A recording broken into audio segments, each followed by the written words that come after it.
First of all, I'd like to thank the Republican Socialist Platform and Socialist Resistance for sponsoring this meeting, and to Chris Ford, who together with Alan Armstrong pulled it together initially. Thank you very much. My book on the workers' movement and the national question in Ukraine, which I think you can just about see here on the screen, came out about a month and a half ago, is essentially composed of two parts. My first part is an analysis of the Ukrainian national question, which covers the history of conquest of Ukraine, the development of capitalism, a very slow and uneven process of gestation because of the long period of Russian feudalism, which enveloped the territory until the abolition of serfdom in 1861, and the emergence of a working class that came really from three sources.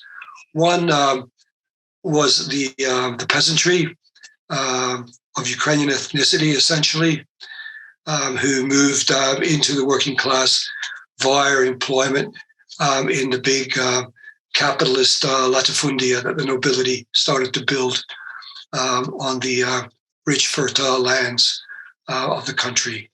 The second source were Jewish artisans who were driven increasingly into overcrowded and towns, but far away from the big industry of mining and metalwork in the south, and who were increasingly impoverished. They are the second source of the working class. And the third were the migrants from overpopulated provinces of Russia, just to the east of the coal mining and steel making areas of Ukraine, who moved in early before the peasantry and before the artisan class, because they had been liberated from serfdom well before the Ukrainian peasantry and acquired the skills and the language and the habits of wage labor. Now, this is one of the features of the working class, which I study. They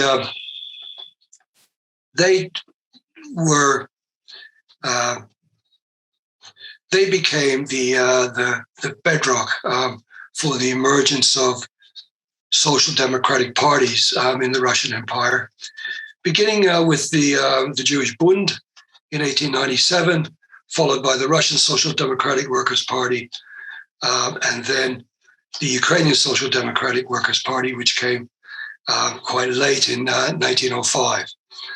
And these parties inserted themselves into specific strata of the working class, by nationality, of course,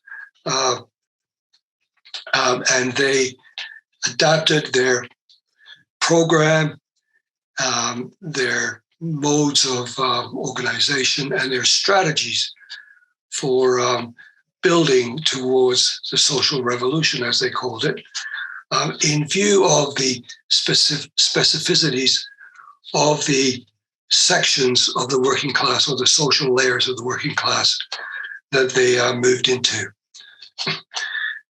I should say one thing that is very important, determinant, you might say, or influence in this historical process. And that is that Marxism originally had two quite distinct views about the future of nations under socialism. One was the great power assimilating view, which was expressed by the early Marx and Engels, by Karl Kautsky and Rosa Luxemburg, among others, which argued that socialism would adapt and adopt some of the features of advanced capitalism, which would be, and so in the development of capitalism, some of the big advantages that the socialist future would inherit. And they were big states, big economies, and in the process of the growth of the working class, out of these sources that I've already mentioned, the smaller nations, those that were stateless, but nevertheless resided within multinational states dominated by ruling nations, such as the English, the Russian, the French, and others. The small nations would be assimilated into the ruling nations of those states. And that was sort of the vision of the future that was pursued by one tendency that came of social democracy that came out of the Marxist tradition.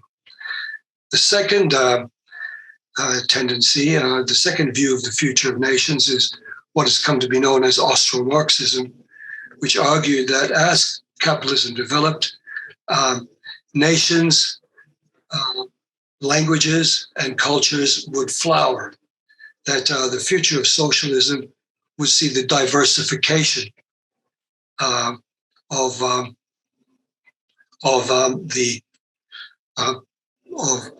the populations and the growing insistence on the part of the smaller stateless nations for their independence.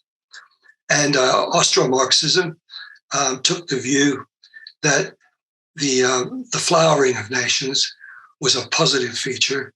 The pluralization of world society in cultural and linguistic terms was a positive thing, and that would be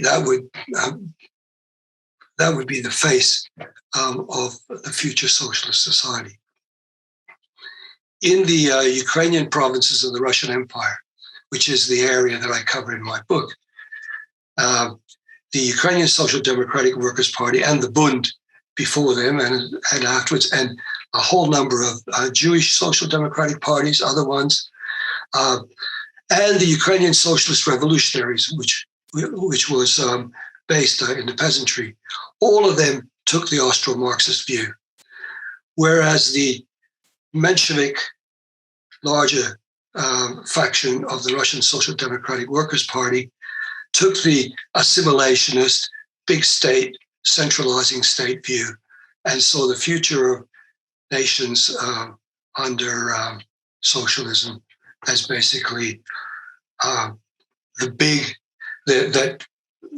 the future would see the world reduced to 5 to 7 languages, major languages in the world, into which all other languages would assimilate, and big states.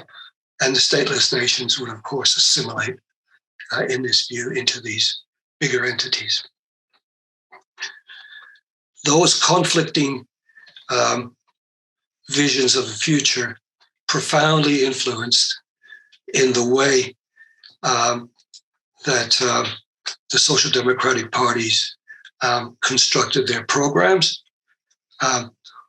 what they expected in terms of autonomy or independence or federalism as the mode of relations between social democratic parties in the Russian Empire. And of course, their strategies for growth.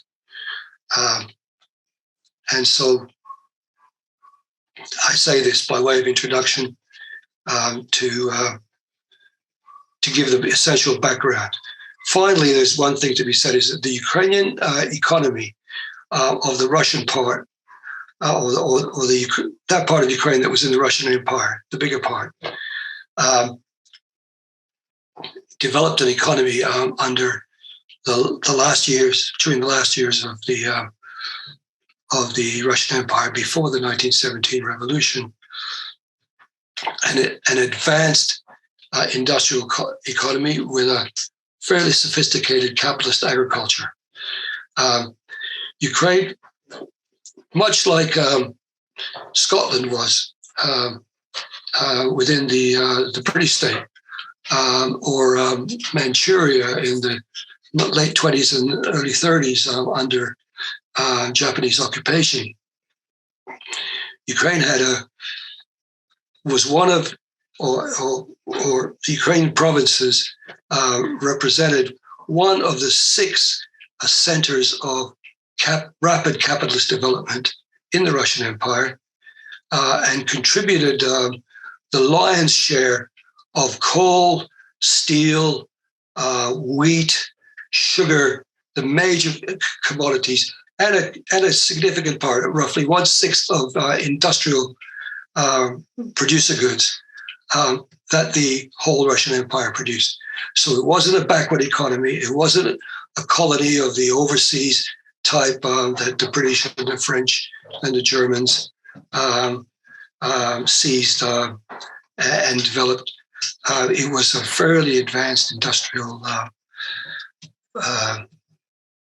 economy, but with significant distortions and disparities and big social problems, quite similar to what you see in countries such as Scotland at the beginning of the 20th century, all the way up until the decline from the late 1970s.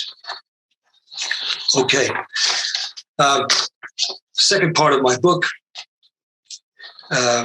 is a close narrative of the course of the 1917 revolution in its first year. That is from February 1917, when Tsarism collapses, to May of 1918, when the Central Powers, Austro-Hungary and Germany, invade and occupy that part of Ukraine and overthrow the government of the Ukrainian People's Republic. In fact, 2 competing governments of the Ukrainian People's Republic, the Centralna Rada and the Soviet Ukrainian government in Kharkiv, in the second major city of Ukraine. Kiev and Kharkiv, the Centralna Rada and the Soviet government. So I just want to mention, so as not to go on and on, some of the key moments or some of the striking moments of that year of the revolution, in order to illustrate some of my findings. First of all, it is no accident, it was no accident that the social revolution and the national liberation struggle in 1917 were simultaneous processes. They were part of a single process. Analytically, they are separated very often by historians, by orthodox Marxist historians and by nationalists, for example. But these were social and national struggles that were being pursued by the same people. And they were led by the social democratic parties and the socialist revolutionaries, the major peasant party. And they foresaw the future in very similar terms, except on the national question.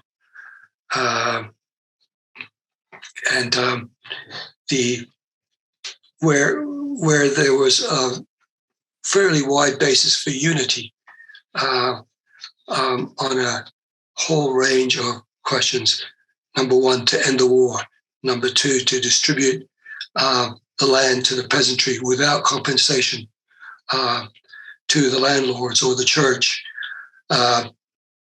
Number 3, to implement a system of popular democracy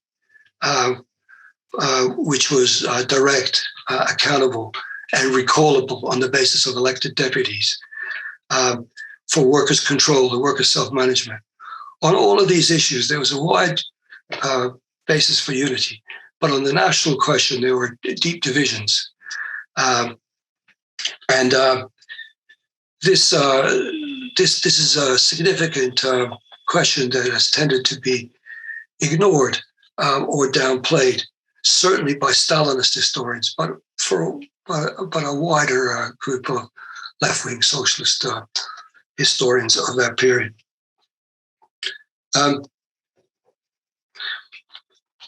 In Kiev, another point that I'd like to make is that the Ukrainian Strana Rada, the Ukrainian Central Council, was a provisional government that was in direct competition with the provisional government in 1917 and with the movement of workers' councils in eastern Ukraine largely and in the south that looked to the Petrograd Soviet for leadership. So whereas in Russia proper, the struggle in 1917 was a dual power struggle between the Soviet movement within the working class and the cities in particular, on the one hand, and the provisional government in Ukraine, the provisional government on the other. In Ukraine, it was a treble power struggle between the Soviet movement of industrial workers, the Ukrainian Central Council, which was supported overwhelmingly by the peasantry and by the soldiers, that is to say, peasants in uniform, and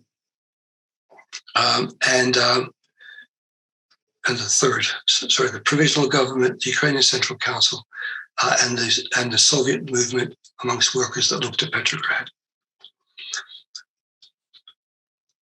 What is key in the struggle for power in Ukraine in this period is that the soldiers being garrisoned in the cities and the towns and on the front, which was right along the western border of Ukrainian territories, these soldiers, who of course formed their own councils, just like workers did and peasants did, they constituted a critical link between the workers, the urban workers, and the peasants on the land. They provided this link, and they were viewed as well as being the instigators of the February 1917 revolution. They were the Ukrainian peasant conscripts in Petrograd who took the side of the hungry workers and the women on International Women's Day that actually brought down the autocracy. And so it's important to study the soldiers in the cities in uniform, the peasants in the cities in uniform, to understand the dynamic relationship between the workers and the peasants. Because the key question of any revolution is the question of unity between the different social classes and their capacity to maintain that unity through all the challenges that they face. And here the soldiers played an important role. Could I ask, how long have I been speaking, please? You're good to go. I think you've been about 15 minutes. I've been going for 15. Yep. Great. Okay. I'm not going to be that long, actually, but that's good because we'll have more for discussion. Just want to see where I'm at.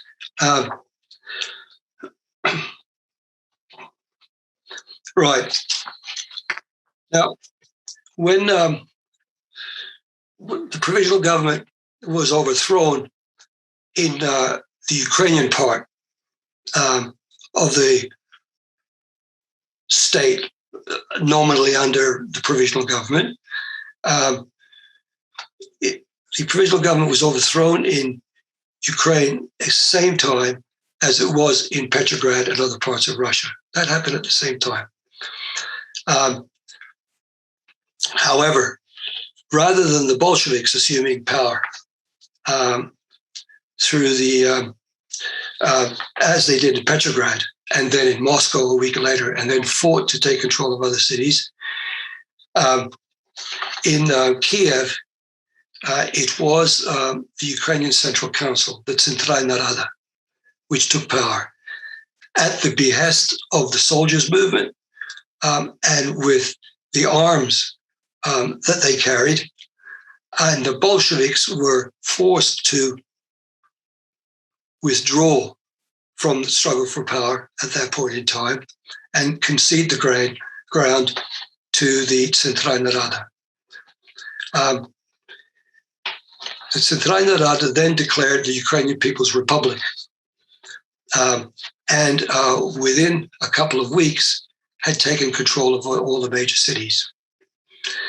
Now, there was a good basis for, there was optimism that could become, that government of the Ukrainian People's Republic could stabilize and become a government of councils, of workers, soldiers, and peasant councils in Ukraine, and build in parallel to the Soviet government that was building to the east in Russia. In fact, there was a great opportunity for this. In the following month, in November of 1917, 7 out of the 10 major cities in Ukraine, the workers and soldiers' councils declared their support for the Ukrainian People's Republic under the Centralna Rada. The overwhelming majority of the peasant unions and the peasant councils declared for that government as well, as did the soldiers. Now, what did that declaration, or what did that support represent? If you look at if you study the voting that took place in these councils, you will see that there's no clear pattern of political parties lining up and creating majorities to support or oppose the Ukrainian People's Republic. In fact, it is the deputies, elected deputies from the factories and from the garrisons and from the villages that constitute majorities and cut across party lines. It's very important for me to have noticed this, because what it showed to me was that the real force and the leadership of the revolutionary process in October and November 1917 came not from the parties, but from the elected deputies of the working and peasant classes. And they were the ones that obliged the political parties, the Social Democrats and the Socialist Revolutionaries, the Bolsheviks and the Mensheviks, to follow them. That was really important. When the attempt was made then in December 1917 to bring together the first All-Ukrainian Congress of Councils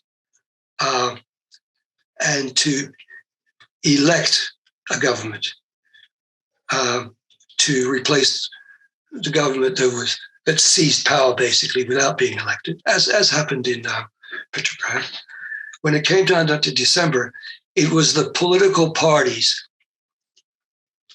that quarreled with one another and broke up that Congress and failed to create or failed to carry out elections to establish a stable government of the Ukrainian People's Republic. And that was when the Bolsheviks walked out of this Kiev Congress, went into eastern Ukraine to Kharkiv, the second major city, and declared a rival Ukrainian People's Republic. So the Bolsheviks, after a whole year of ignoring the Ukrainian national movement and the national demands of the lower classes, came around to the belief that, one, they had to create a communist party of Ukraine that would be independent of the Russian Communist Party. And secondly, to establish and to lead a Ukrainian People's Republic. This is another very major development taking place at the very end of 1917.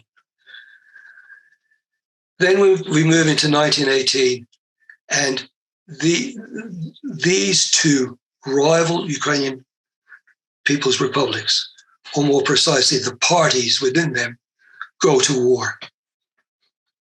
And they go to war, and the Bolsheviks that lead the Ukrainian Soviet government in Kharkiv bring the Russian Bolsheviks in to support them, the Red Guards and the Red Army, to support them against the Kiev government and of the competing Kiev government. And the competing Kiev government brings in the Austro-German armies on the border of Ukraine to assist them to fight the Russian Bolsheviks. That is the process that unfolds. And so by February, 1st of March, 1918, the armies of the Central Powers, Austro-Hungary and Germany, occupy Ukraine, drive the Bolsheviks underground, or if they came in from outside, they drive them out into Russia. And eventually it is the Austro-German occupation that overthrows the government of the Ukrainian People's Republic in Kiev and drives out the rival competing Ukrainian People's Republic government in Kharkiv. This is the history that I examined in about 250 pages of a 400-page book in very, very close detail. I don't want to say a lot more. It's difficult to summarize such a dense analysis. I have to say that I didn't come to any kind of big conclusions or try to express any lessons of the revolution. Because one, this is a history that hasn't ended. This history then goes on, and we have 1918 to 1921. We have civil war and foreign intervention going on throughout this whole territory of the former Russian Tsarist state, including in Ukraine. And I didn't want to venture conclusions at this point. And secondly, it's a history, but I'm happy to talk about, reflections on this first year and indeed on the whole period of the revolution and civil war. But I think I'll leave it at that and listen to you and to other speakers and join the discussion. Thank you. Thanks very much, Marko, for that brilliant introduction and really thorough. Before we go to a general discussion and bring in questions from anyone, we're going to go to some of our guests here who have read the book, familiarized themselves with it. I'm going to bring in first Paul Inglis, who is a member of both Socialist Resistance and the Republican Socialist Platform. Hi, can you all hear me? Yeah. Okay, yeah, great. So I guess I'd want to begin by thanking the organizers of the meeting for inviting me to contribute to the discussion of this book. And I want to thank you too, Marko, for writing it. The Historical Materialism book series has been a source of a number of useful works for my political thinking over the years. And it's a pleasure to take part in the discussion meeting with the author of a brand new volume in the series. So, and as with previous volumes I've encountered, like Alan Sennett's book on revolutionary Marxism and the Spanish Revolution, and Ralph Hofrog's book on Richard Müller and the German Workers' Councils, this book on Ukraine presents a really fascinating account of a lesser-known movement for leftists today. Reading this book, it's like kind of hearing about something of a lost world, these tendencies and movements of Ukrainian socialism that kind of get shrouded by the huge success of the Bolsheviks and the conflicts that surrounded the collapse of the Russian Empire. You don't hear as much about the kind of the parties that lost out in all of it. And furthermore, the book it's simply a solid, detailed writing on the national question. And like any good writing on the national question, I think it has a relevance that leaps beyond its own subject matter and which sheds light on other national struggles and movements, past and present.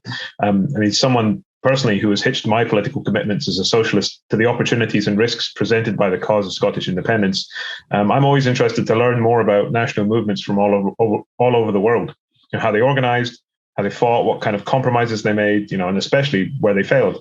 In short, lessons of history. And I think it's a shame that for a lot of the left and the national movement more broadly here in Scotland, there's a tendency to act like the only comparable situations for us are Catalonia, the Basque Country, and Quebec, I suppose, because they are contemporary movements in Western nations. But really, I think that as long as we don't pretend like there are any direct, exactly comparable situations, we can take valuable lessons from national movements, both here and across the global South and from across history. Specifically, I'd say questions of approach and attitude are where we can learn these lessons. How do the working class get involved with national movements? What attitudes should we take towards the moderate or liberal political parties and groups? How do we manage to get socialists from, say, the bigger nation, in our case, England, to consider our national movement seriously and enlist their support? These are questions that face us today as they face the Ukrainian socialists. Subsequent discussion in this meeting will no doubt turn on the specific historical difficulties of Ukrainian socialism and nationalism and the lessons gathered therein. But I wanted to focus my short part in the discussion on some of the questions and thoughts about Marxism, more specifically, that I had running through my head as I read the work, particularly the discussions in the third chapter on social democracy and the national question. I think it's very useful how the book problematizes classical Marxist thinking on the national question, works by Marx, Engels, Kautsky, Lenin, and Luxemburg, and subjects them to analysis and criticism in the light of contemporary nationalist movements in Eastern Europe. I think there's an unfortunate weakness in the Marxist canon where the national question is concerned, one that plagues it to this day, especially in some sectors of the left, where a thinker like Marx and Engels can be thrilling and enlightening on a wealth of matters. They can be flippant, arbitrary, and cruel, in my opinion, when speaking about the fate of smaller nations. So there are the remarks from Marx's early work, which are quoted in the book, on how Scots, Gaels, and Basques are historically unprepared for nationhood. And Marx goes on to say, national leftovers that will become and will remain until their final extermination or denationalization, fanatical partisans of counter-revolution, since their entire existence is in general a protest against the great historical revolution.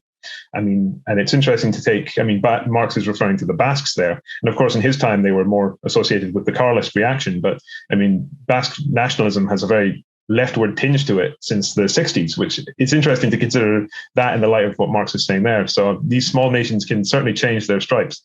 And I think the thoughts of Engels on the South Slavs, which I first encountered in Mark Lyer's biography of Bakunin, are a similarly crass diatribe.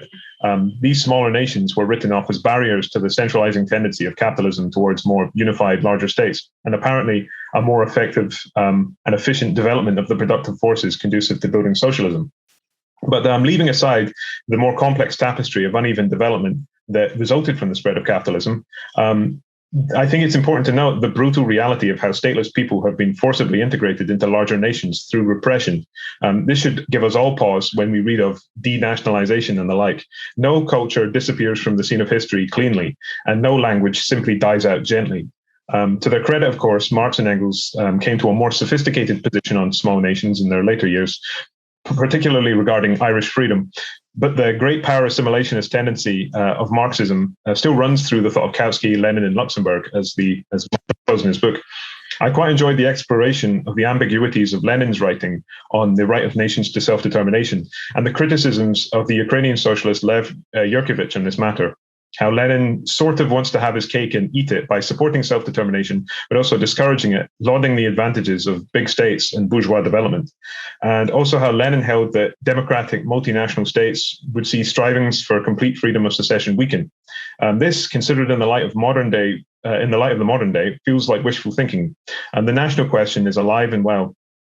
in multinational democracies like the UK and Spain.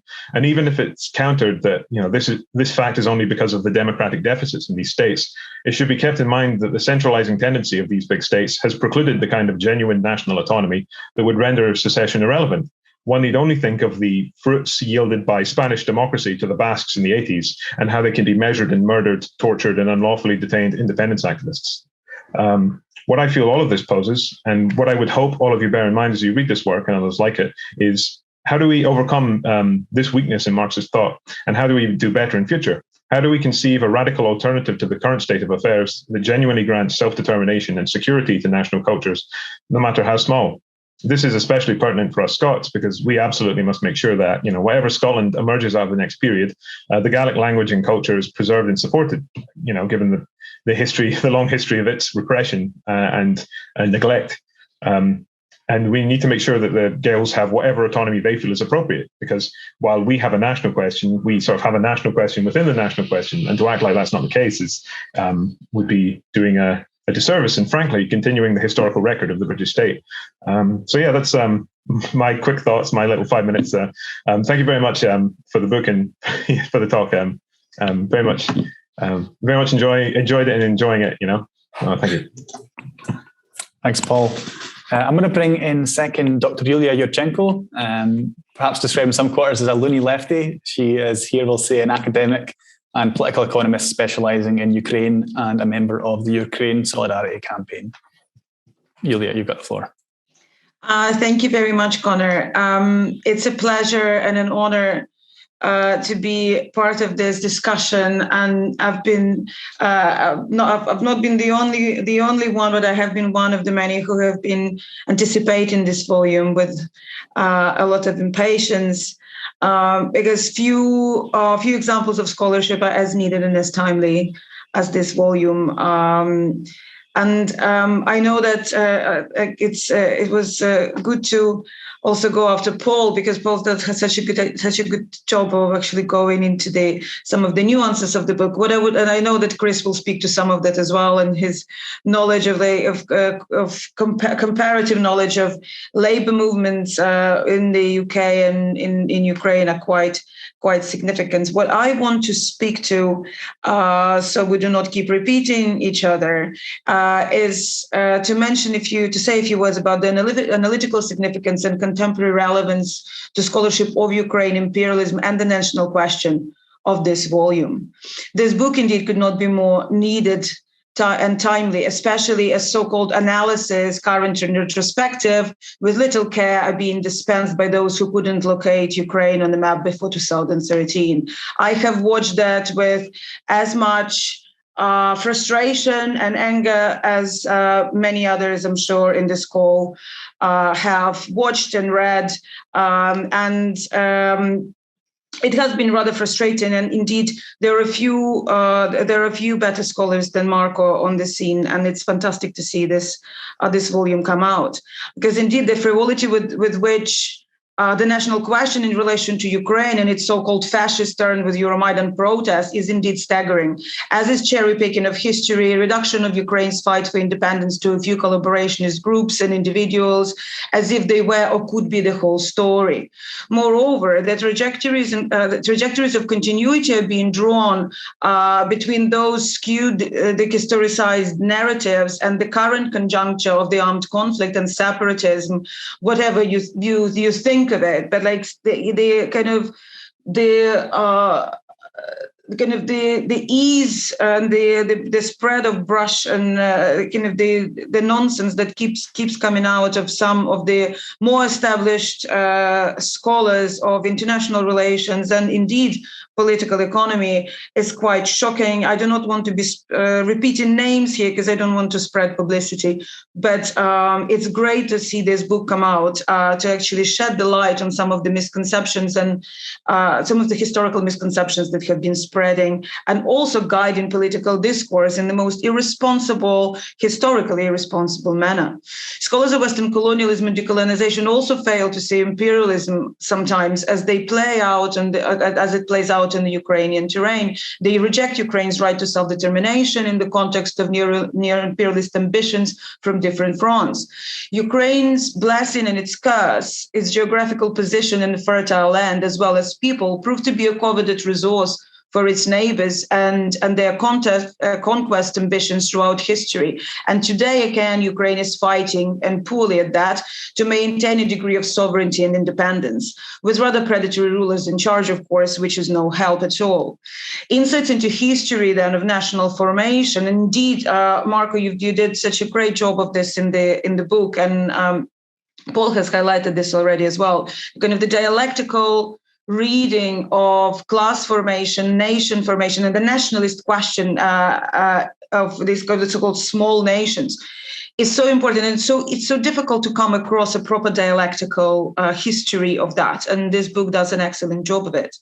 So such insights into history of national formation and indeed of workers' movement, not just elite infighting, are most welcome.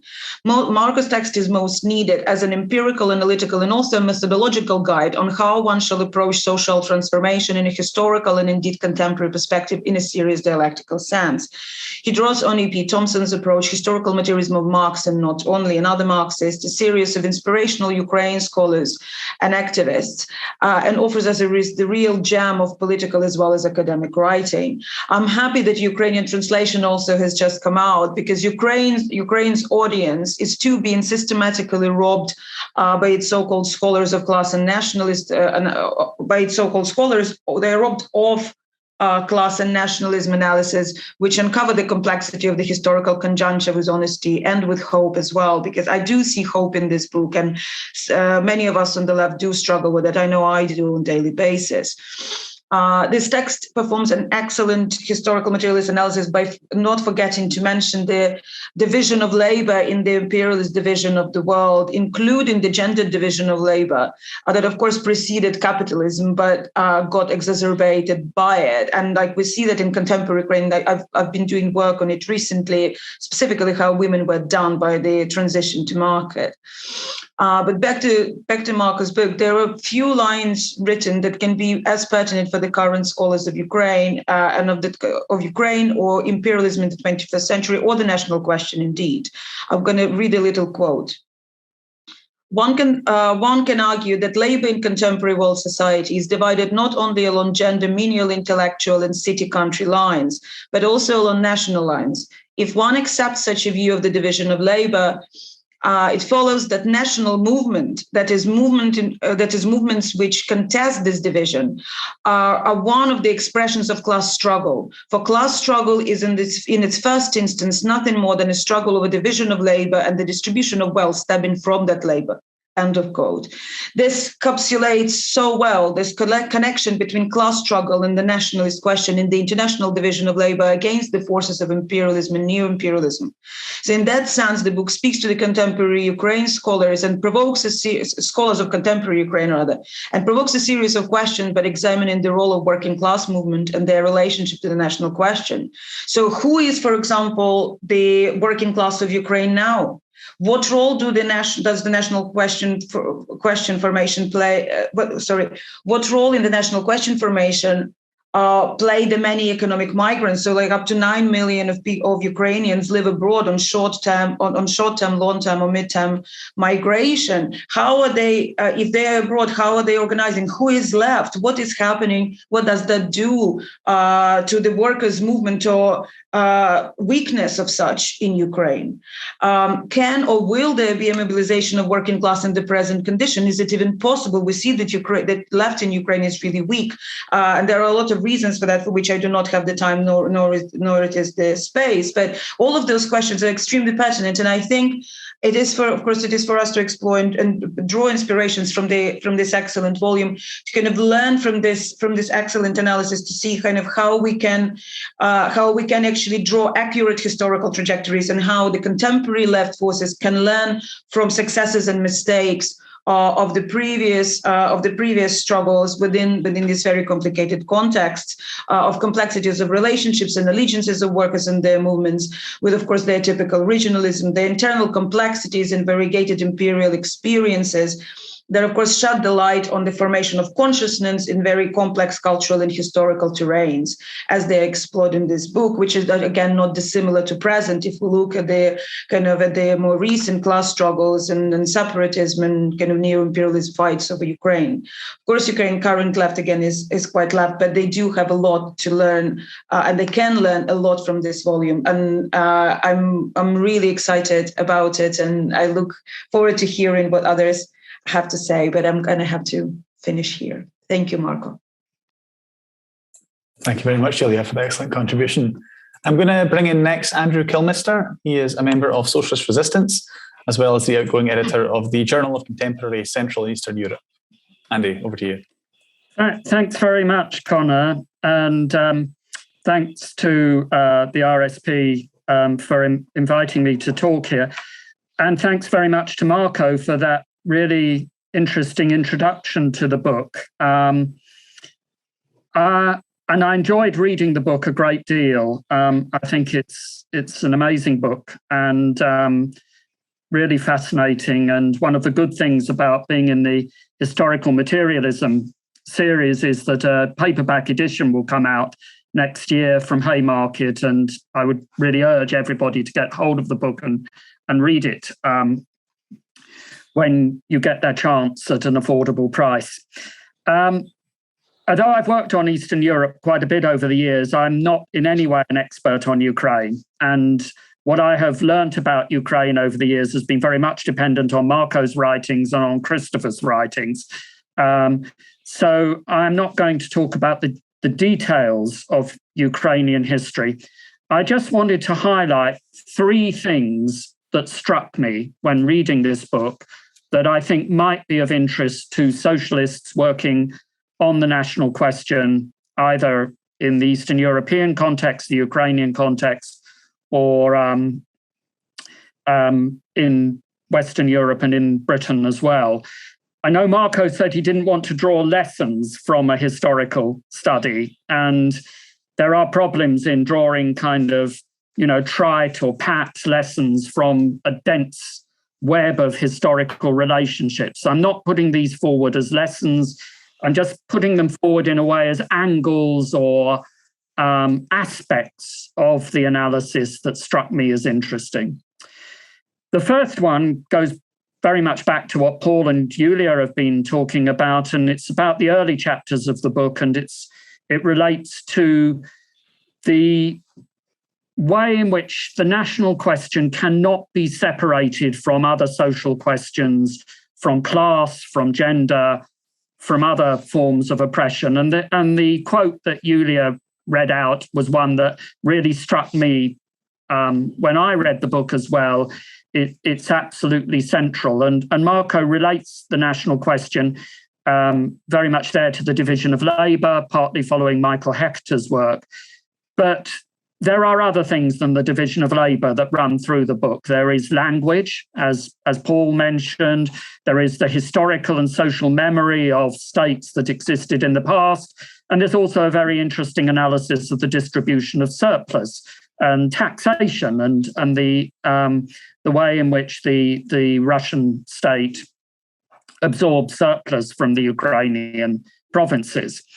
Now, what that means, the thing that I took from this is that when we have a period of great social upheaval, as occurred in 1917, the national question emerges amazingly quickly.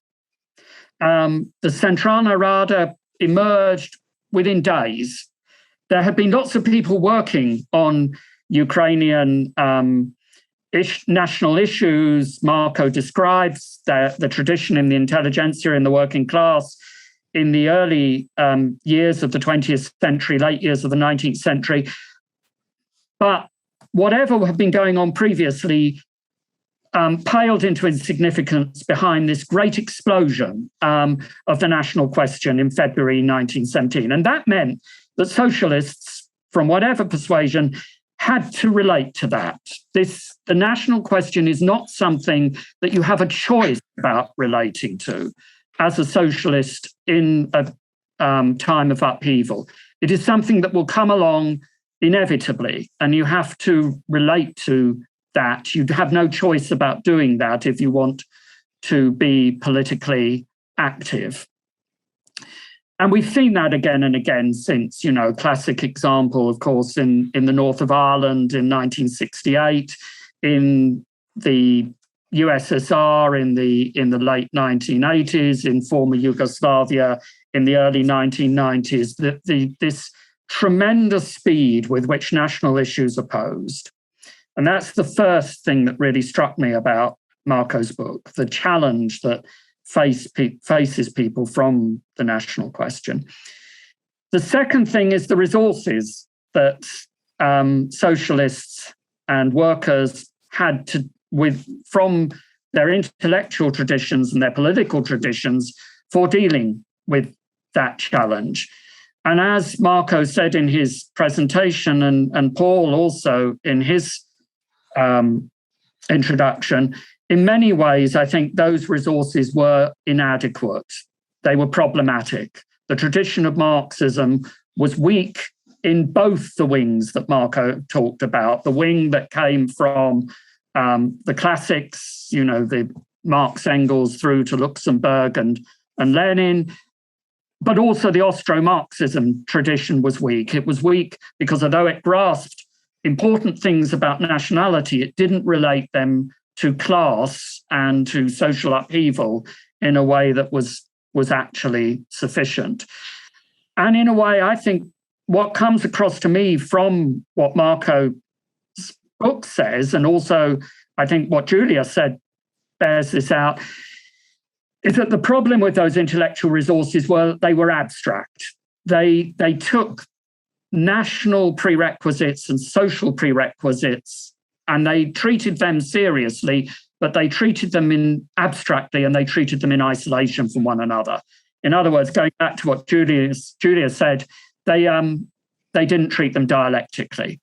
And that weakness in terms of the integration of the social and class and national perspectives was an important problem that lay behind the weaknesses and problems that Marko describes in the second part of the book.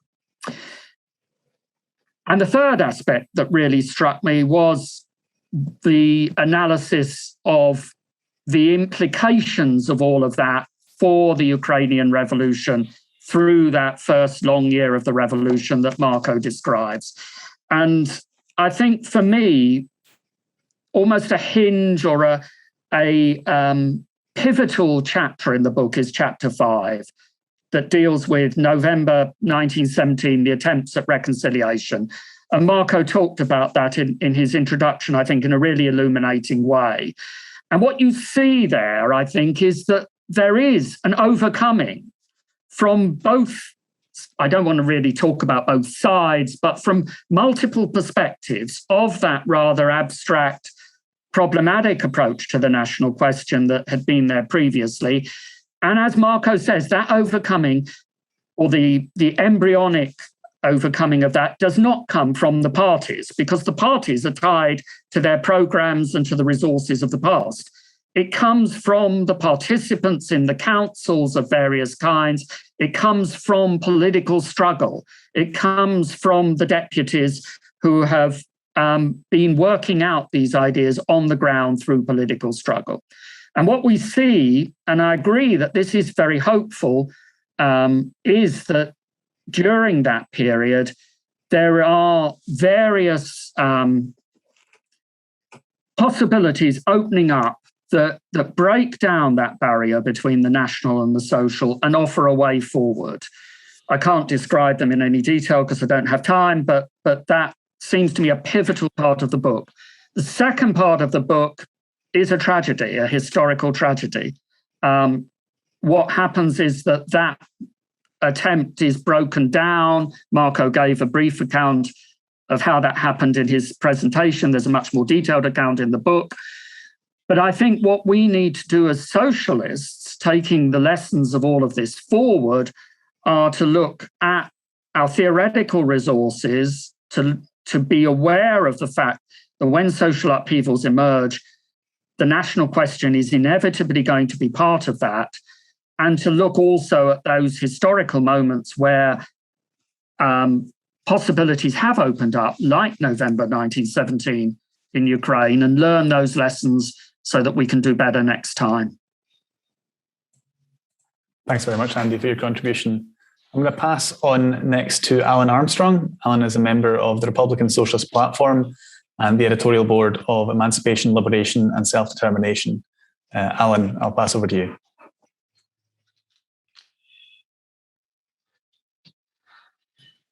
You hear me now? Yeah. Good. Thanks so much. First of all, I'd like to very much thank Marko, both for his presentation and the book itself, which has already inspired a lot of good contributions tonight. In fact, I can cut back on quite a lot of what I'm saying because a lot of people have said the sort of things I want to say. I come to the issue of Ukraine going way back when I was a socialist in the late 80s. I was the chairperson of the Anti-Poll Tax Federation. Up to that point, I probably, looking back, would consider myself a left unionist.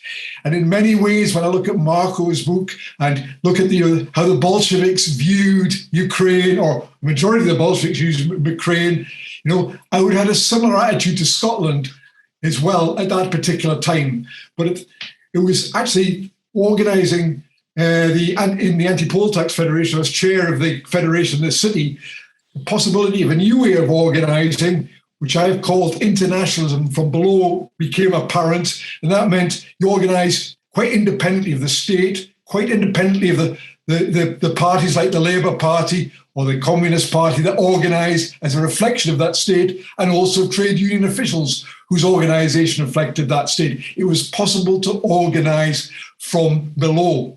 Right at the end of Marko's book, he says he doesn't make any prescriptions. It's a historical analysis, but he does come to a conclusion I have come to myself in regard to Ukraine, or he doesn't come to a conclusion. He makes a passing comment where he says some Ukrainian communists came to the view that they wanted to be part of a wider Soviet federation, but not part of a wider Russian federation.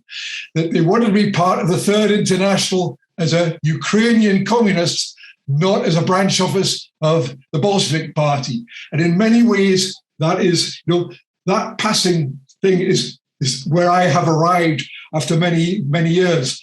Other people have talked about the two versions of Marxism. Marko started off with that, and others have further qualified that.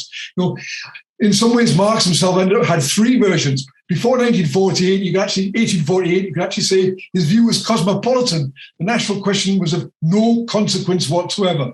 Then after that, as Marko points out, it very much adopts a great power version, provided the great power is opposed to the reactionary powers like Austro-Hungary and Russia, then we'll assimilate into these. But later on in life, as somebody else has pointed out, Marx and Engels departed from that under the inspiration of Ireland.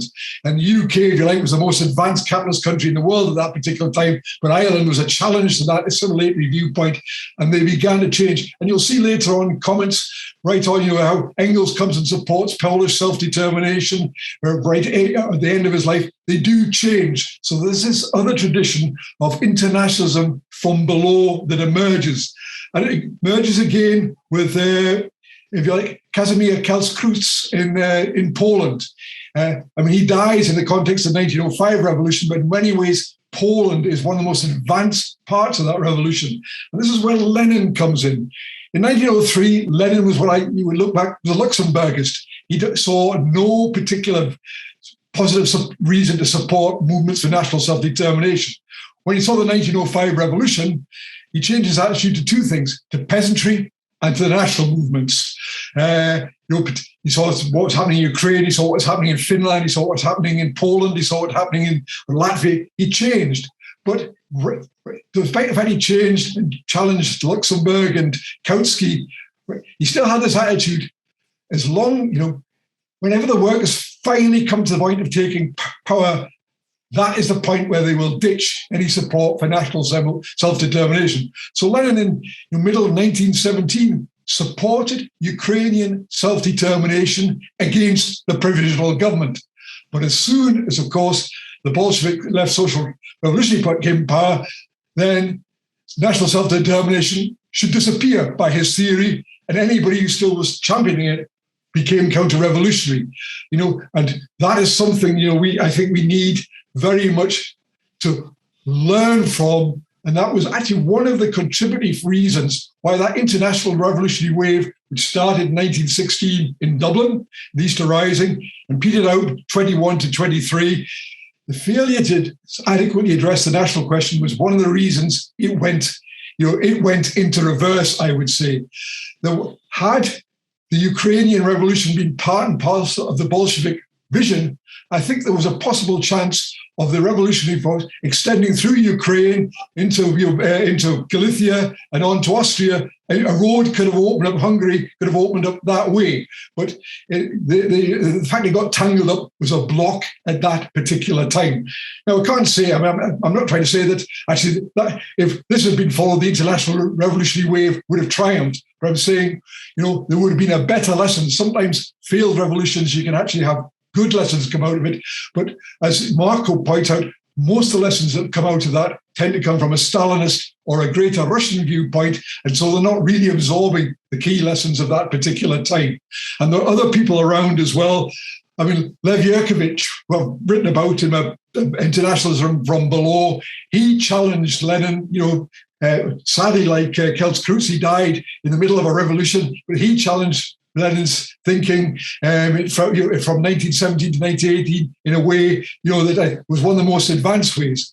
And later on after that, you obviously had James Connolly, who from 1900 was challenging that view from a British viewpoint. It wasn't until 1920 that in Scotland, John Maclean started life as a left British unionist, a socialist. He changed his attitude more from what was happening, obviously, in Ireland than from what was happening in Russia, although they all was strongly in support of the revolution in Russia, where he became a key figure. And I'm just going to finish off because your book, read the book, it was fantastic. I enjoyed it. Chris Ford, who's here, has given me every book that's been written in English about Ukraine, so I could write about it. But looking at all your sources, there's so much more that's obviously written in Russian, Ukraine, that I didn't know about. I'm going to have to revise my book anyhow in the light of what you said. But unfortunately, it just finishes before there was an element within the Bolshevik Party that learned as well. And these were two people that Chris put me in charge with. And if the pronunciation is terrible, I apologize to Ukrainians on that. And that was Maslach and Shachrai. They issued, learning the lessons from this, we should have supported Ukrainian independence. And that, I presume, is going to come in the second part of your book. And I'm really looking forward to the second part of your book. Thanks very much. Thanks, Alan, for that contribution. And now I'm going to have our final prepared contribution from Chris Ford, a socialist activist and a writer on Ukrainian labour history, who is also part of the Ukraine Solidarity Campaign. Thank you, comrades. You can hear me okay, yeah? Okay. I think, firstly, to say thank you to Marko for the book. It really has been quite mind-blowing, to be honest, getting to the end of it. There was so much that was new and in it that I had the privilege of reading Marko's original dissertation, but this was a big development on that original work. And it couldn't have come at a better time than now, because I think that the important thing for us to grasp is the current context in terms of the history of this revolution, and it also speaks to the present. And this book, and it's so important, it's also been published in Ukrainian, challenges what I would point to as a twofold retrogression in terms of the historiography of the revolution, of the Ukrainian revolution, and wider. Because the Russian Revolution, we know, had wider implications. And this could be this twofold retrogression. You could point to two sources in this, two approaches. One has been the new turn, particularly since 2014, to Ukrainian history in Ukraine itself.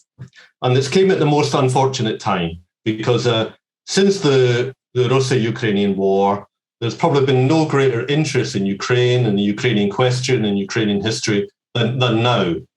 But this interest has also taken place with this problematic approaches. In Ukraine, we've had a adoption of what you might describe a new orthodoxy, where history is posed as a choice between what's been described as historical memory or patriotic nation building against Russian communist imperialism. And in this new narrative, the revolution of 1917, 1921 is placed in a very unilinear historical development towards this inevitable statehood. And instead of a fetishized Lenin and Stalin that existed before, we now have a fetishized Petlura, Skoropadsky, and of course Bandera, who are presented almost as if they represent the Ukrainian movement and Ukraine itself in many ways. And within this official history, which is propagated by organizations like the Institute of National Remembrance and historians such as Vitrovich, the revolution is sanitized of any radical socialist content. The emphasis is placed on elites, the lack of success or trust in more conservative elements within the revolution at the time. And the many of those figures who we can read of in Marko's book are, if they are recognized as national heroes, it's only as nationalist heroes. Some similarity to perhaps to the role of the Irish Free State and how it heroised figures like Conley as great patriots, but certainly not as socialists. The other side of this retrogression and new orthodoxies is that which has flowed from Russia, particularly from the Putin regime, and has permeated within this almost second lifespan of a neo-Stalinism which exists within the wider movement internationally. And this orthodoxy has rehabilitated narratives which were very much present in Tsarist Russia, propagated by the Russian White movement during the period of the Civil War, and indeed recently Putin himself made what was meant to be a major significant speech on Ukraine, which re-articulated it. And this is that Great Russia, Little Russia, Belarus are one Russian people, Ukraine being Little Russia. Little Russia, Ukraine, is an inseparable part of the unitary Russia. The idea of a separate Ukrainian nation is manufactured by foreign powers for the dismemberment and weakening of Russia. And interpretations of the Ukrainian question by contemporary Russian leaders essentially project this position, but not they alone. If I were to cite, for example, a widely circulated book by what I would describe as a posh boy Stalinist Andrew Murray, entitled Empire in Ukraine, which came out in 2015, this makes the same arguments, and we can read page after page of quotations by Mr. Putin. But importantly, it re-articulates, and it has been widely now, the view of the Ukrainian revolution in the period from 1917 to 1921 being merely various efforts to create failed states, which only came into being by the sponsorship of foreign powers. So and this is an argument which is articulated through as presenting different phases of the resurgence of the Ukrainian national question, whether it be World War II, whether it be the present situation. And of course, this is a very negative impact on our understanding of history, and in my view also our understanding and drawing of lessons of the revolutionary period of that world revolution then. It's very derogatory of the creativity of the subjective forces of the revolutions, of the workers and peasants of Ukraine themselves. And the book by Marko, I think, is very significant in terms of being able to challenging both these retrogressions that are taking place in history. The revolution which the orthodoxies have sought to sanitize of the socialist element would both present to us that the source of radicalism within the Ukrainian revolution was external. For Stalinism, the source of radical change was, of course, the Communist Party, the Bolsheviks, under the leading role of the Russian people. And for the nationalist historiography, so dominant in Ukraine today, they would say the same thing, that, in fact, the source of the socialist revolution was an external intervention by the Russian Bolsheviks in 1917, 1918. Both are wrong, and the book, I believe, outlines that clearly. By the end of it, there is a tragedy in which external interventions play an incredibly negative role. But I don't think that we should allow that to overshadow the reality of the revolutionary upsurge that took place in that period by the local forces that existed and would repeatedly reassert themselves through those series of years. The revolution in Ukraine was organic and significantly different, in my view, from the revolution in Russia. And I think that Andy Kilminster focused very well there. The most exciting sections of the book, in my view, were the chapters around the winter of 1917, 1918. And they do bring that to the fore, I think, that would be the difference. And this, I think, shows in terms of how in Russia, the radicalization, in my view, so different strands of the popular movement coalesce around the Bolshevik left socialist revolutionary leadership in the Soviets, who themselves caught up with the changed mood in the masses. In Ukraine, the chief characteristic of the situation, in my view, was not that, and it was actually one of fragmentation in the process. And there was possibilities and repeated possibilities to resolve these cleavages in terms of the social and national question. And it was increasingly revealed in the idea of a republic based in organizations of workers and peasant self-government. One thing that in reading the book that has come to the fore with me, I feel was very much that this shouldn't have been a surprise in 1917 to the parties, to the leading forces in the revolution, because these social and national questions were now, and the new forms of organization, that is the workers' councils, were already apparent in 1905. 1905 had brought to the fore all across Ukraine extremely militant and assertive workers and peasant self-organization in Soviets. It also brought to the fore in 1905-06 the national question extremely forcefully in Ukraine. And this was reflected in the First and Second Duma. What was different in 1905, I would say, particularly in Ukraine, was the degree of unity of social democracy.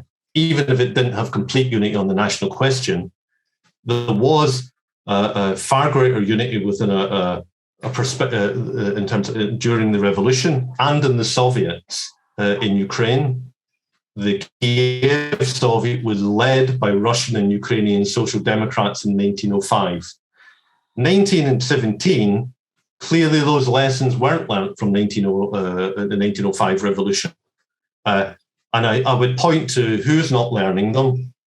The leadership of the Ukrainian social democracy had failed, in my view, to fully learn and comprehend the experience of those organizations of workers and peasants self-organized Soviets that came into being in 1905. And the Russian social democracy, both wings had failed to fully take on board the explosiveness of the national question, the mass base of support, and the necessity for a program of social democracy that actually related to it positively, that could harness that revolution. That was missing. And now if they had found a way around it, and this is where we come to history and ask the great what may have been. In 1905, Ukrainian social democracy, and for a long period after, completely refuted any alliance with middle class or bourgeois nationalist parties in Ukraine. They refused to cooperate with them in the Duma, and they allied with other social democracy. Indeed, I look back at one of the periodicals of 1905 where the Ukrainian Social Democrats had described the very same people they were in coalition with in 1917 as serving most of the landlord bourgeois purposes at the time. That was lost, and I think it was lost in the years of reaction and in the bringing back together of Ukrainian social democracy.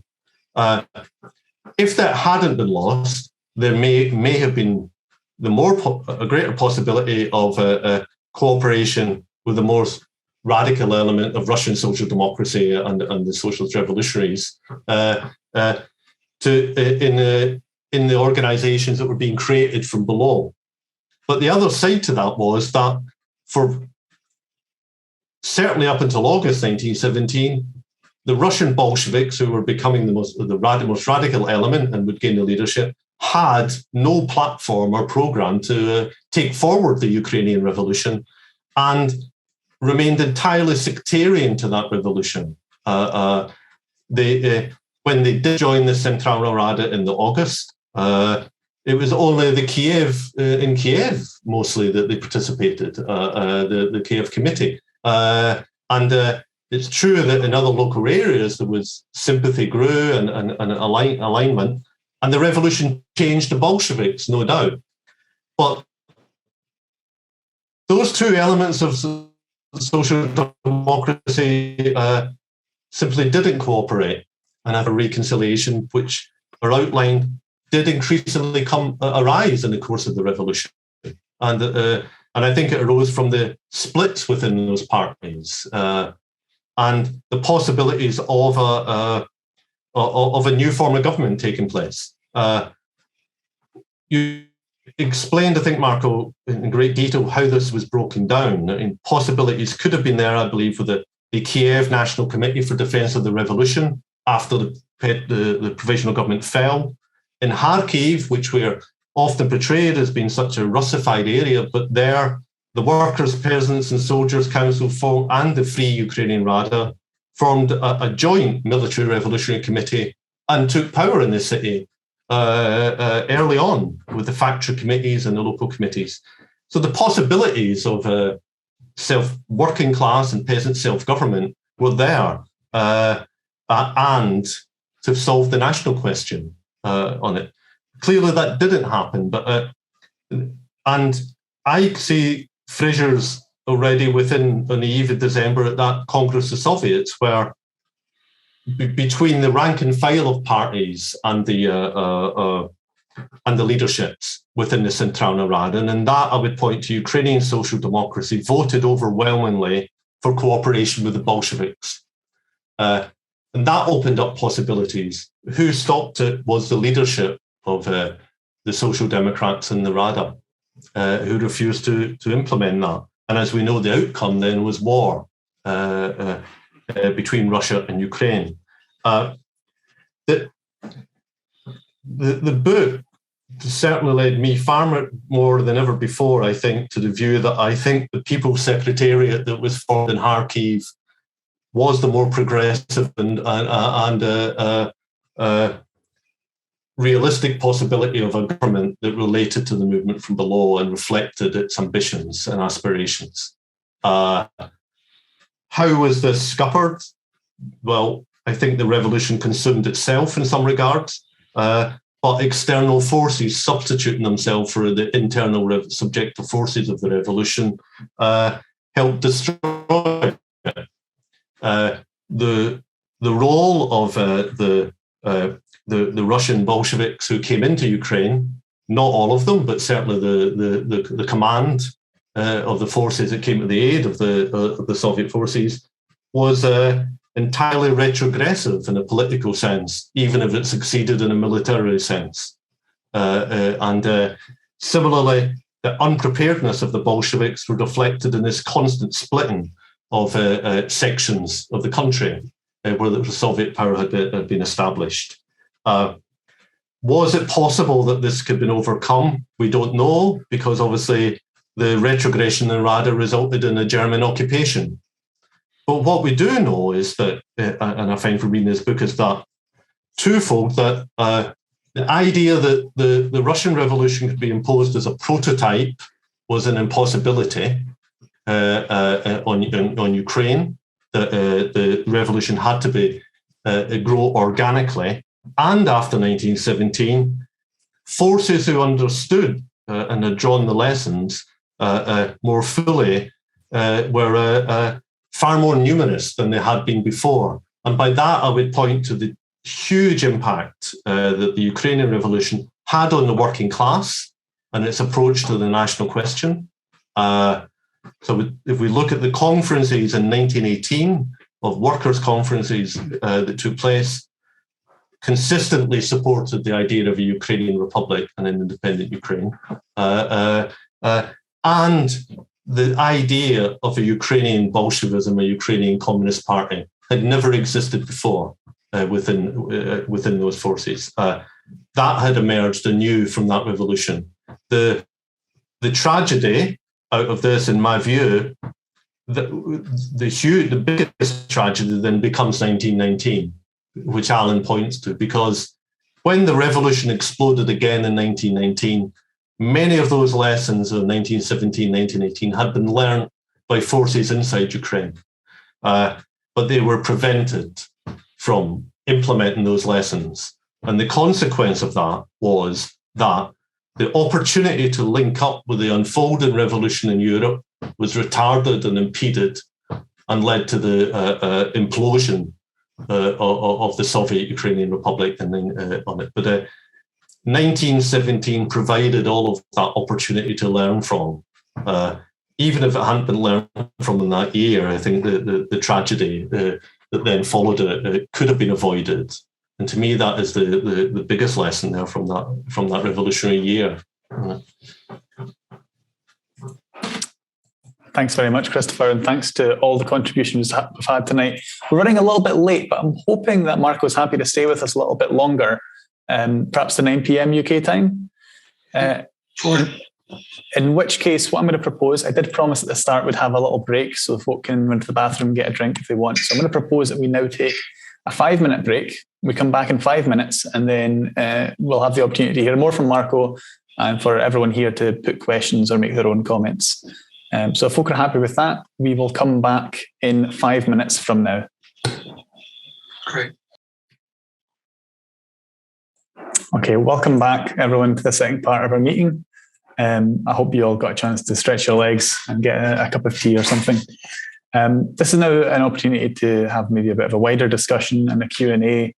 If anyone wants to come in and offer any thoughts on the book or the discussion that's happened so far, or to put questions to Marko or any of our panelists who contributed tonight, just either put a question in the chat, which I can read out, or raise your hand and I will call on you to come in. I think what I'll do first of all, though, Marko, is ask if you have any thoughts you might want to share on some of the contributions that were made in the first part of the meeting. Sorry, you'll need to unmute yourself, Marko. Sorry. I have been listening carefully, and I've taken a few notes, but I'd like to keep listening to other contributions right now. I can save this and share it with people later, but let's just carry on. Sure, absolutely. Who might like to go first in terms of a contribution or a question?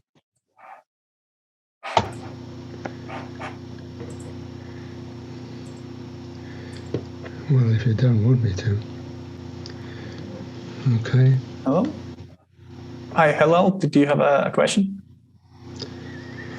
Yes, if I could just say a few words. Mm-hmm. Thank you.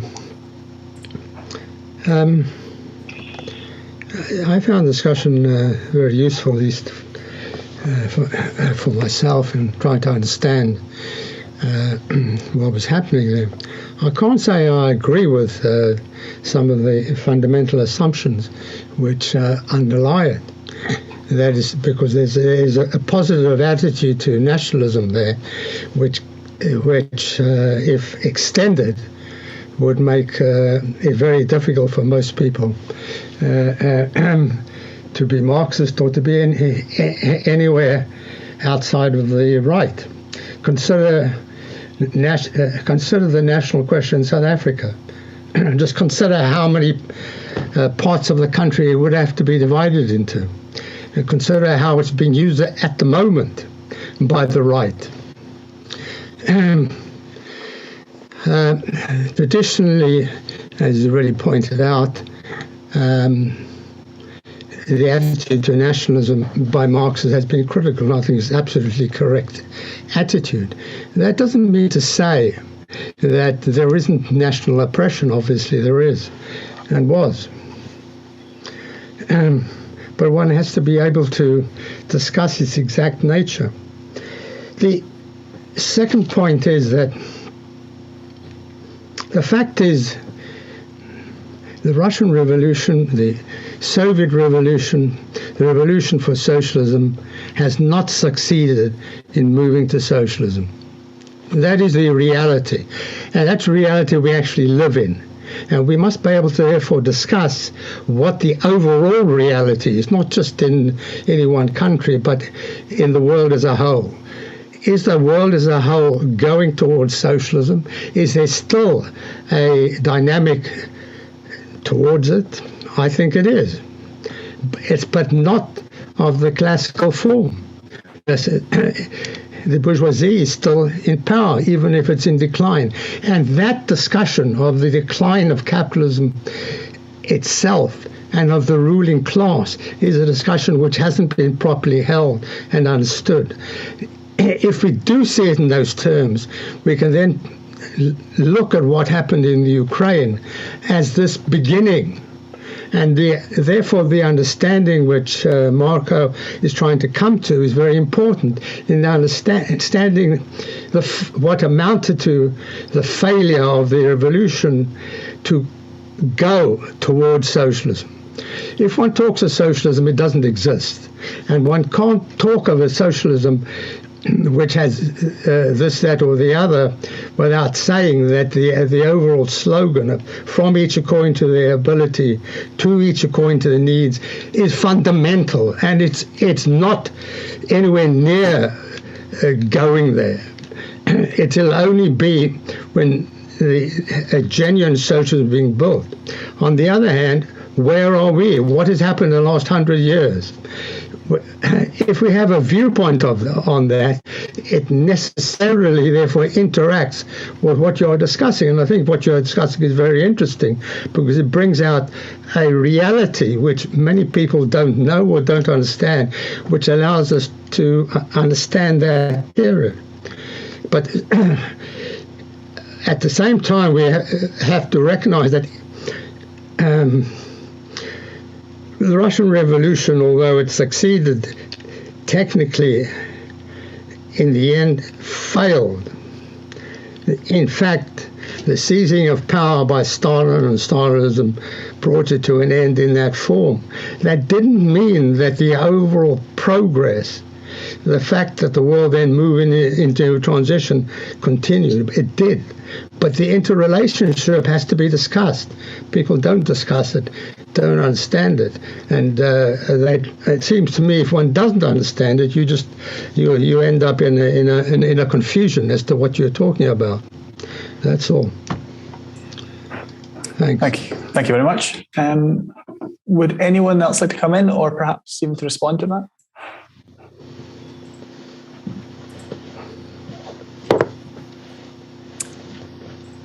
I don't see any hands just at the moment. Jarko, on you go. Sorry, you need to unmute yourself, I'm afraid.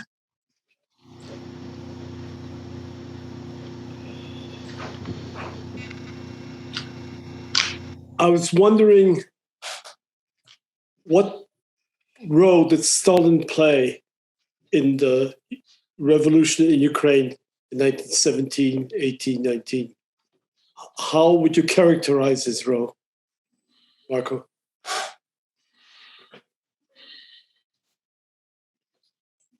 Marko, would you be able to respond to that question? Yes. Well, Stalin was a lot of responsibility for nationalities under the Council of People's Commissars after the seizure of power in Petrograd. And so he had quite a responsibility there. One was in drawing up the Declaration of the Rights of Nationalities, which I believe he co-authored with Lenin. And the singular failure of the Council of People's Commissars to come up with any practical steps or any kind of institutional proposals or proposals for institutional change must stand out as one of the sort of glaring inadequacies of that first period of the Soviet government in Petrograd. He had a decree on peace right away with a comprehensive program. He had a decree with a comprehensive approach to ending the war. But when it came to a week later to making a declaration rather than a decree on the national question and proposing nothing concrete, but to create a commission, must stand out as one of Stalin's notable contributions. The other contribution that I'm aware of, two more. One, he was involved in trying to negotiate a settlement between the Council of People's Commissars and the Centralna Rada in Kiev. But I don't know anything more than that. And thirdly, Stalin was the one that pressed for the self-dissolution of the Soviet Ukrainian government in Kharkiv. He's well known for having said, you've been talking to the Ukrainian Bolsheviks, this is, in Ukraine. He says, you've been praying around at government for far too long. Time to stop playing. So that's the only I don't see him as playing. He was given a big responsibility, but I don't think he sort of made any contribution to resolving conflicts or moving forward towards solutions to the national question, either out of Petrograd or in Ukraine itself. Does that answer the question? Well, I think he played a significant role, if not a major role, with the Rada and the Bolsheviks. He was the go-between man. He had a long conversation with a representative of the Rada at the same time that he was mobilizing troops against Ukraine.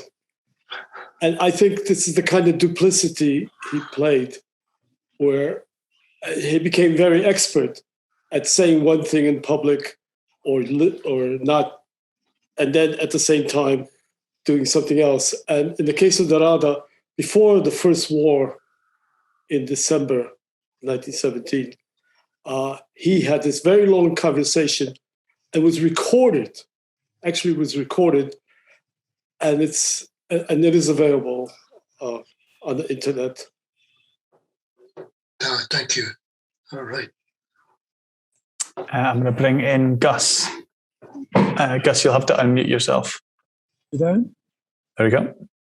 Marko, thinking about why Ukraine didn't achieve self-determination in those years of revolution, war, obviously the role of external states was crucial. Poland, Austria, Germany, Russia. But what about the internal situation? I don't think so much of parties now, but the massive population, the peasantry. Yeah. You've spoken about the peasant soldiers. Yeah, yes, that's absolutely right. What about in the villages among the mass of the peasantry? Was there anything like a Ukrainian national consciousness there during those years? I know from what reading I've done over the years that in the villages, the peasantry fought. They formed militias. They fought anyone who wanted to requisition their grain or billet soldiers in their house or conscript them into some army or other. But did they have the kind of national consciousness that would have made a difference to the outcome? Was there a national consciousness among the mass of the population? Well, the short answer is yes, they did. But this was a consciousness that was built into something that had consequences, had real consequences during 1917. I mean, people sort of have said that, there was that Andy was talking about, that Marxists had a position that was on the national question that was abstract because they had no practical experience of actually dealing with it. I mean, it's kind of similar with the peasants as a social class. Until they had something to work on, they couldn't realize or they couldn't sort of articulate their national consciousness. And what I can say is, one, if you look at the resolutions of peasant congresses, of peasant councils and of peasant unions in 1917 and 1918, they were the most consistent revolutionary force. I mean, they consistently and ahead of the Centralnarada, certainly the parties of the Centralnarada, called for an immediate end to the war, for the seizure and distribution of land without compensation. They talked about direct democracy, and they were aware and they were looking for practical unity with the urban workers. So they lacked nothing in terms of political consciousness. And on the national question, they were either in the person of soldiers or as peasant councils, they called for autonomy for Ukrainian People's Republic.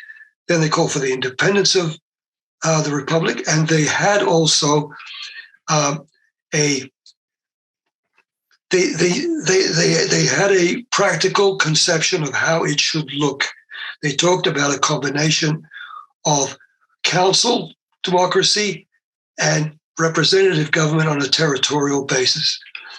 The big dispute that they had with the Bolsheviks and with the Mensheviks, in fact, except with the urban parties and the Russian socialist revolutionaries, was that the peasants said that the government of Ukraine should have a majority of peasant council deputies and a minority of workers' council deputies, numerically speaking.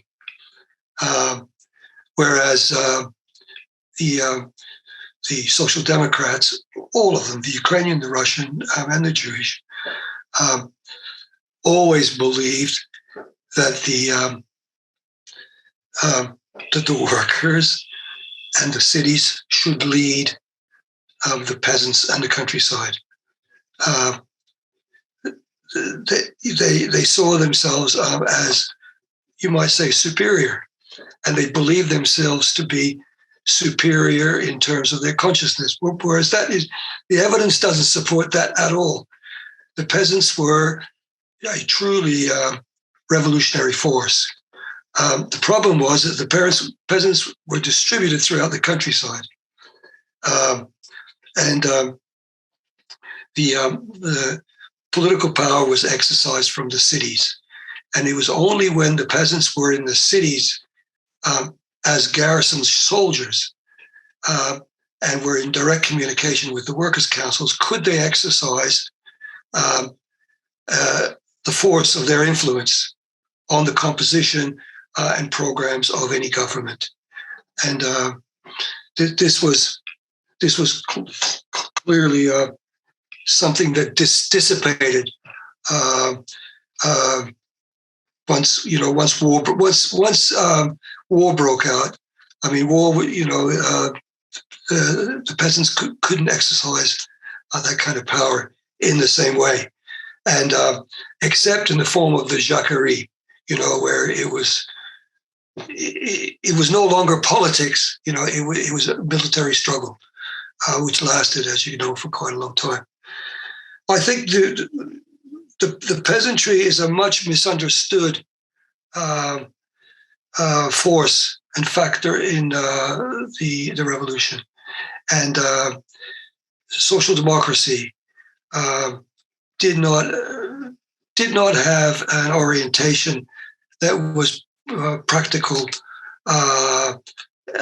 towards the peasantry, and rather saw themselves as leading the peasantry as they into some other leading the peasantry. And I think it wasn't until the late 1920s, after the Chinese communists in the cities were massacred by the Kuomintang, did the Chinese Communist Party turn to the peasantry and embed itself in the peasantry and fought a long war and a long march as with the peasantry for power in that country. I think it wasn't until then that sort of the international communist movement had an example of what the peasantry could achieve. Thanks, Marko. I think we have time for just maybe one last question. If anyone wants to come in, just put your hand up. I'll happily bring you in for one last question. I just wanted to come back on something in terms of what Hillel raised about nationalism.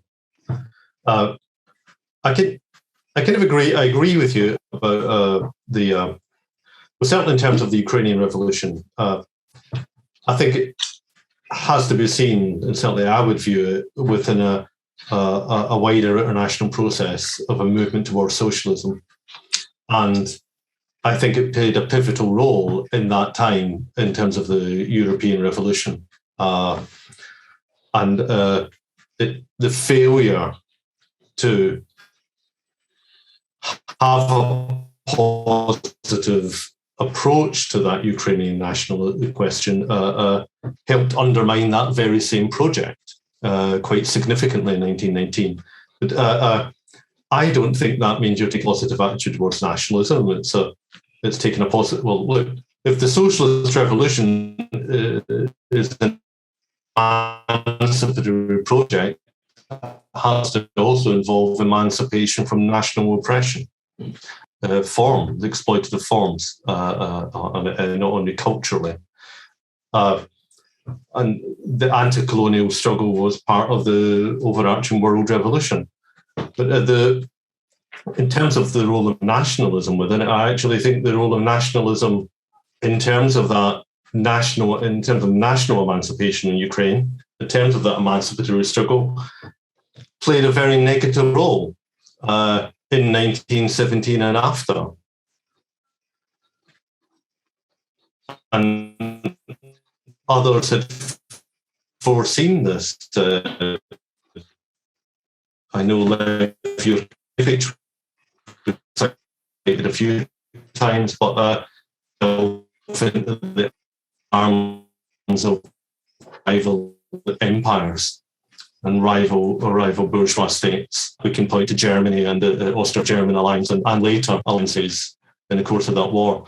None of them brought emancipation on it. But does that mean that the forces that were leading that process of an international social revolution towards international socialism leave us nothing to learn from? I wouldn't agree with that, Hillel. I don't know if you're arguing that. I mean, I don't think you would, but I think understanding that failure is equally important for today in terms of drawing lessons. And unfortunately, it also feeds into your understanding of Stalinism. I don't think that it's true that we could achieve socialism today despite what Stalinism has done, but I don't think we can achieve socialism without actually defeating Stalinism within the movement and learning from it. And it's an ever-present problem. Anyone who told you, said 30 years ago, Stalinism would be having an afterlife, I would have found that difficult to believe. But we really are with the living dead in the present time. The Stalinists haven't just not disappeared. There is a good argument to say that they are actually growing in terms of influence of their ideas on it. Thanks, Christopher. Yulia, sorry, did you want to come in there just at the end?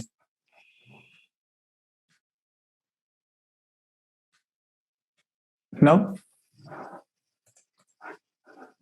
Okay, my mistake then. Well, I think that's about time now. I'm really sorry to have to bring this discussion to a close because it's been very illuminating.